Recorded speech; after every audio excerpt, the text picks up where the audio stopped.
कृपया कहानी को पूरी सुने। कहानी अच्छी लगे तो लाइक एंड सब्सक्राइब जरूर करें। हाय मेरे घुटनों का दर्द, मैं क्या करूं, ये दर्द तो मेरे साथ ही जाएगा। भारती जी अपने घुटनों को पकड़कर ड्राइंग रूम में करहा रही थी। छोटी बहू पूजा को रसोई में सब कुछ सुनाई दे रहा था, मगर बर्तनों की आवाज में अनसुना करने की कोशिश कर रही थी। भारती जी ने अपनी बड़ी बहू अलका को फोन लगा दिया। क्या करूं बड़ी बहू, ये घुटनों का दर्द तो जाने का नाम ही नहीं ले रहा। हाँ जी मम्मी जी, मैं सोच ही रही थी, आज पुरवाई चल रही है, मम्मी के घुटनों में दर्द बढ़ गया होगा। आपके घुटनों के दर्द के नुस्खे ही देख रही थी फोन में। एक वैद्य जी बता रहे थे अगर गाय के घी को 100 बार धुलकर उसकी मालिश घुटनों पर करी जाए तो कैसा भी घुटनों का दर्द चला जाता है।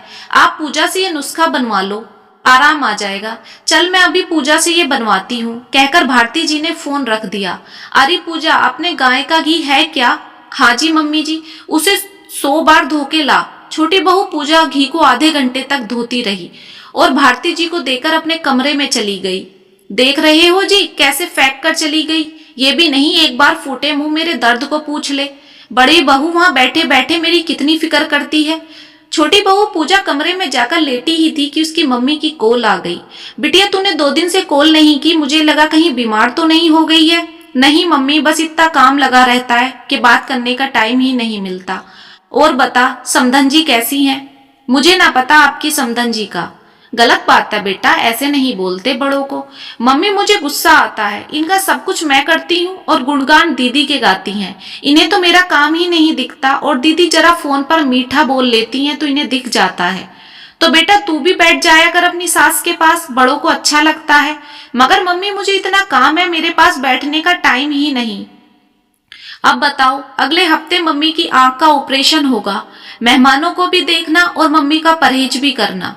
पूजा बेटा तुझे एक आइडिया देती हूँ, तेरी सास को पता चल जाएगा कौन सी बहू अच्छी है और कौन सी बहू बुरी है। आंख के ऑपरेशन के बाद अपनी सास को अपनी जेठानी के पास भेज देना, कुछ ही दिनों में मीठी जेठानी कड़वी हो जाएगी। पूजा को अपनी माँ की बात समझ आ गई। अगले हफ्ते भारती जी की आंख का ऑपरेशन हो गया। डॉक्टर ने आंख को गर्मी से बचाने का सुझाव दिया। मम्मी जी आप कुछ दिन के लिए दीदी के यहाँ रह आओ ना, वहाँ एसी लगी है। हाँ ये बात तो तू सही कह रही है, चलो जी हम दोनों 1 महीने बड़ी बहू के घर रह आते हैं। सास ससुर को दरवाजे पर देखकर बड़ी बहू का चेहरा पीला पड़ गया। अरे मम्मी जी आप? बेटा डॉक्टर ने आंख को गर्मी से बचाने को बोला था, वहां तो पंखे ही चलते हैं, लाइट भी तमीज की नहीं आती। तेरे तो एसी लगी है ना, सोचा मेरा परहेज भी तू अच्छे से कर देगी, इसलिए हम आ गए। ठीक किया मम्मी जी, बड़ी बहू ने मुंह पिचकाकर बोल दिया। मम्मी जी एसी तो हमारे बेडरूम में लगी है, आप कहाँ सोएंगी?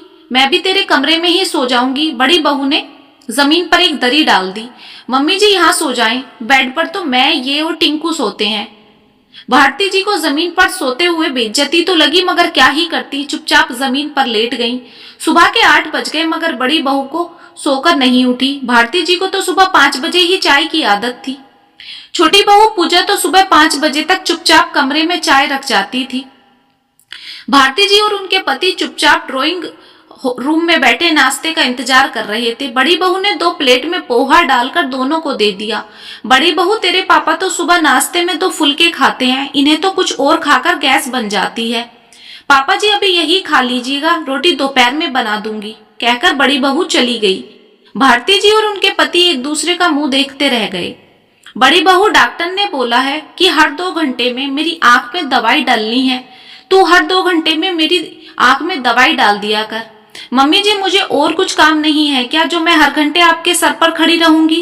क्या काम है तुझे? तेरे तो काम वाली भी आती है और छोटी बहू तो अकेली सारा घर संभाल लेती है। तो छोटी बहू के पास ही चली जाए ना, कहकर बड़ी बहू पैर पटकाकर चली गई। देख रही हो भारती, आज तक पूजा ने तुम्हारे सामने जवाब नहीं दिया, बिन बोले ही हमारा सारा काम करती है।